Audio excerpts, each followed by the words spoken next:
all whatever number, episodes were there. Could I foreseeably do it? Yes. Do I really think I would set out to do it?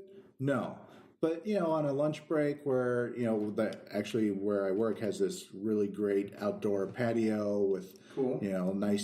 Nice chairs and comfortable. And I often choose to sit out there and eat my lunch alone, listen to music, and replace... Or erotic podcasts. And just in general, I think I could see at some point replacing music with podcasts. Sure. I don't foresee it happening anytime soon. My other question, based on the other episodes that we've listened to in the past, have you gone back and listened to any other How Did This Get Made or... Oh, no. No. So you haven't listened to any other podcast other than what I signed for this show. And that is a great question. You don't find yourself just doing this now. I don't. So you're not a podcast person. I'm still not. And maybe, I don't know if I haven't found the one that I'm like, I have to listen to all these. And again, maybe it's just me because I loved How Did This Get Made? Right. So much so that I did listen to a third episode that was not assigned to me, but I haven't gone back to it. To date this episode, the next episode that they're doing, I believe, is from a film called Rad, which is a BMX. I've seen Rad. I guarantee you've seen I've seen Rad. So I know that they're going to do that in the future. So maybe... Wait, was it? Is that the 80s movie? Wasn't that the first movie where somebody did a flip on a BMX bike? That's possible. Yeah, I don't know. That's very possible. But we'll save that for the next... when we revisit How Does It Get Made, we'll do Rad.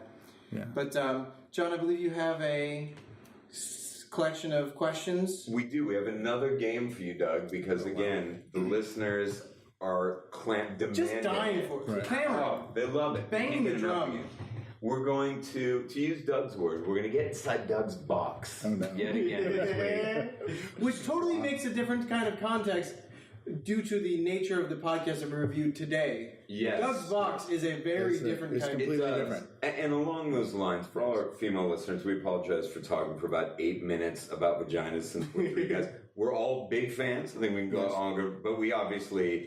we're not in a position to be discussing whether you should or not steam them. That's left to experts like Gwyneth Paltrow to say. Exactly. Yes. Not doctors.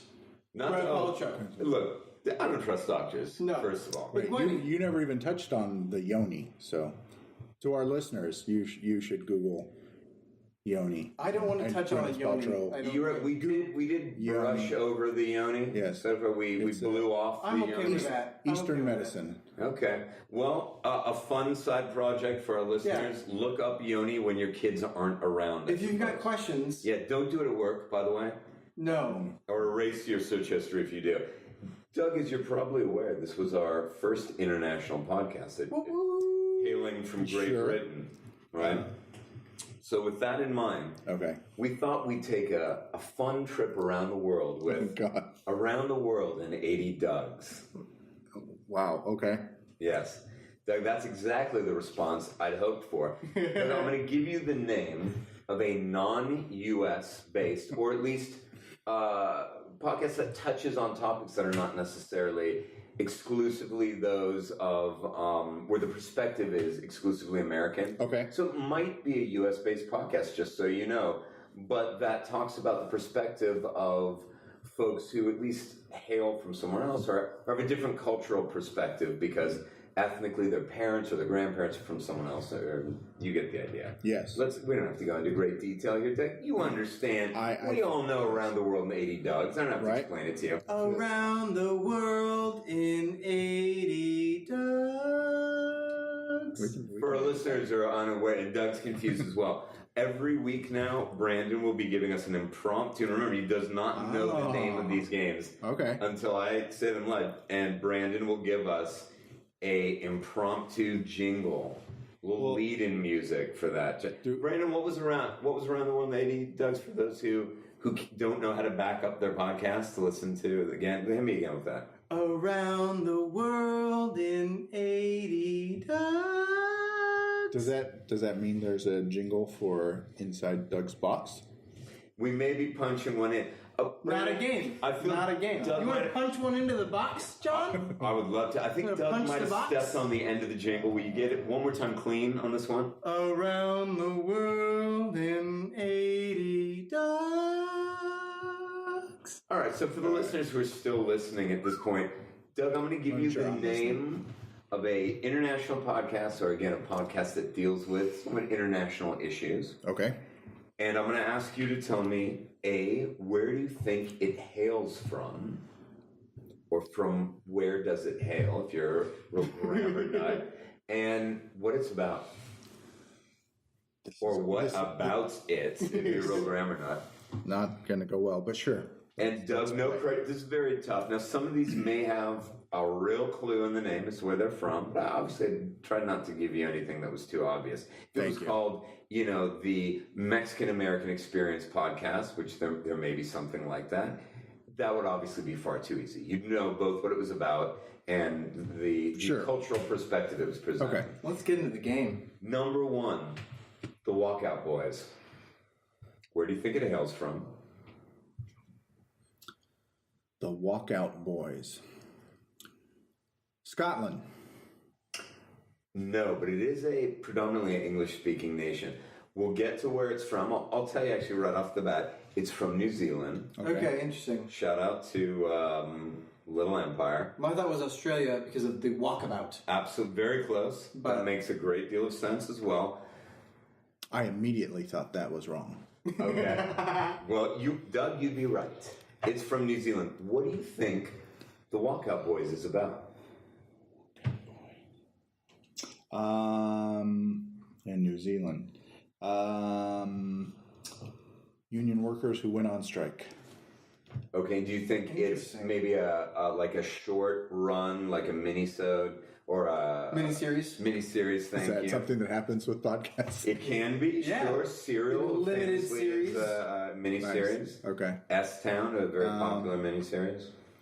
Well, I'm thinking, how would that work? This is a weekly podcast. It's a weekly podcast with Walkout Boys. I don't know. Okay. Can I take a guess? Yeah. Do you not know? Okay, one thing is, I know that cricket has runs, and I'm wondering if it's maybe a sports podcast. It does indeed, but Brandon, I'm going to stop you right there. The Walkout Boys, the show's two improviser hosts watch a newly released film and walk out halfway through, reviewing the first half and then guessing at what happens in the second half. I like it. That sounds like something I would watch. It's hilarious, by the way. I love Walkout Boys. We may have you listen in the future. Sure. I'm curious to know that based on that explanation, as you've said this episode, you're still not a podcast person. Is there a chance you might just go and listen to that on your own? It does intrigue me, especially because, as far as I know, I have only walked out of one movie my whole life. Okay. Even movies I hated. That movie was? Oh, I don't remember. Okay. You hated it so much you've erased it. It was a long time ago. I've sat through some really bad movies. Sure. We may play a game in the future called Movies I've Walked Out of. Or fallen asleep in, because... Do you do that a lot? Is that true, or only sometimes? Not as much anymore, but I think my favorite is one of the Michael Keaton Batmans, the one with Danny DeVito as a penguin. Yeah. Part two, yeah. Fell asleep both times at the exact same spot. Woke up at the credits. I'm going to tell you right now. 2 weeks in a row. Not missing anything. I wonder if you got hypnotized. Maybe there's some sort of not a brown sound, obviously, but you were actually John. Right? You were actually with me the first time. Yes. It was you, me, Candy, and Christian the gang. And then Candy and I saw it again, and I fell asleep at dying to see it a second time. Not necessarily, but apparently she was. And I fell asleep at the exact same spot, which she thought was hilarious. That is impressive. Yeah.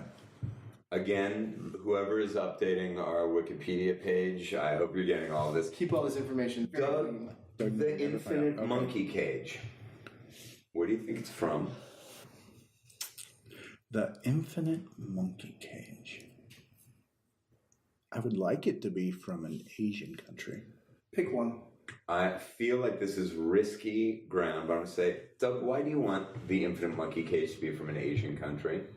Because I would like it to be a educational podcast about the humane treatment of wild or inhumane treatment. Okay, well, I mean, but you're against. You'd be against the inhumane treatment. I am. Okay. It's not. Luckily, nothing about this. This entire podcast was made without harming any animals. Thank goodness. Yes. Even the people that are a part of it? Well, I mean, they are animals, but they seem to be having a good time. Humans are certainly animals. We're simian, after all. So, pick a country, Doug. Oh, wow. Asia is a continent, so that doesn't count. That's true. Well, I feel like it... Actually, Asia is a region, because, of course, Japan is an island nation, and it's part of Asia. This is not geography chat, okay? Sorry. Jesus Christ. I'd do even worse at that.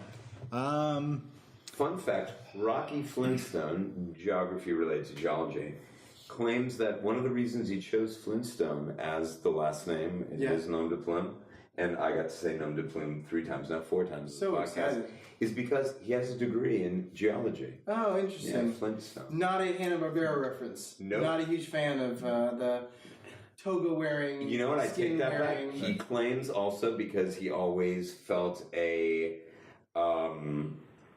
he was a similar character in his family to the constantly kind of locked out Fred Flintstone banging on the door, and that he felt some kind of a connection with that character. So absolutely, there's a reference to So his Nerf de Gomme was based on both geology and... If the Wikipedia page for My Dad Wrote a Porno is to be believed, yes. Wow. All Wikipedia pages Absolutely. Well, they are heavily vetted. Doug, what do you think the Infinite Monkey Cage is about before all of our listeners straight fucking since we're just not going to get a country. No. I can tell you. Well, I told you what I thought it was about, but I'm wrong. England, okay. The Infinite Monkey Cage. And again, no animals are harmed. It's not about harm to animals. I believe it's about the Lloyds of London. Interesting. I'm forgetting what the name is. The market. The Lloyds of London market. Okay. Which is, where insurance is bought and sold. Sure. Like a commodity. Okay. That's my guess. Is that not correct? It is. It's not. It's a British comedy series discussing the world from the perspective of science. Oh. I'm assuming it's a reference to an infinite number of monkeys with an infinite number of time and an infinite number of typewriters would ultimately produce Shakespeare. Type the full works of Shakespeare. Right. You got it. That's what that would be about. Doug, they call us Bruce. Where do you think it's from? And what do you think they talk about? They call us Bruce. They call us Bruce. Well, I guess it could be a reference to Bruce Lee. Sure. That seems a little too on the nose. Too on the nose. I'm going to say in the world of podcasting, Doug, you can never be too on the nose. Doug, our podcast is called "Making Doug Listen to Podcasts," right? Which means that we've titled it correctly, is what I'm saying. I mean, there's no guessing about what our podcast is about. You get what's on the tin. You know what I'm saying? You get what's on the tin. All right, so it's about Asian Americans. Yes, Doug. Hell yeah, Doug. What country is it from? Because of Bruce Lee, though, I would. Although I guess it could be foreign, I still feel like it's an American podcast. You're so right on. Don't lose it. You said Asian Americans. Based in San Francisco. But these are international podcasts. No. Remember, I said they could be just talking about a atypical American perspective. Okay. Right. Doug, you're exactly right. It's unfiltered conversation about what's happening in Asian America. And it's two Asian Americans, yes. Duh. And I think it's premised on the comedy film from the 80s, They Call Me Bruce. Right. Which I didn't know. That was the thing. Fantastic film. You should absolutely see it. The Bad Missionary Podcast. Where do you think it's from? The Bad Missionary Podcast. So I could see it being a Utah based podcaster. I see where you're going. Who was doing his own little version of Mormon church. But we welcome all of our Mormon listeners. Absolutely, you do. So that would be my guess because I don't really have another one. Okay, it's out of the African nation of Malawi. Okay, it's very close. Utah and Malawi. I get mixed up all the time. Well, that's where the Mormon. That's where they go on mission. Yes, they typically go to Malawi. Yeah, many places. The Bad Missionary Podcast answers your questions about life in Africa and talk about the biggest news stories from both the U.S. and Malawi. Doug, if midday you're thinking, but what's happening in Malawi? You'll find out with the Bad Missionary Podcast. And if they'd only named their podcast "What's Happening in Malawi. Right. So I would tell you, very direct. Also, I like that. What's happening in Malawi? I also like that Doug is not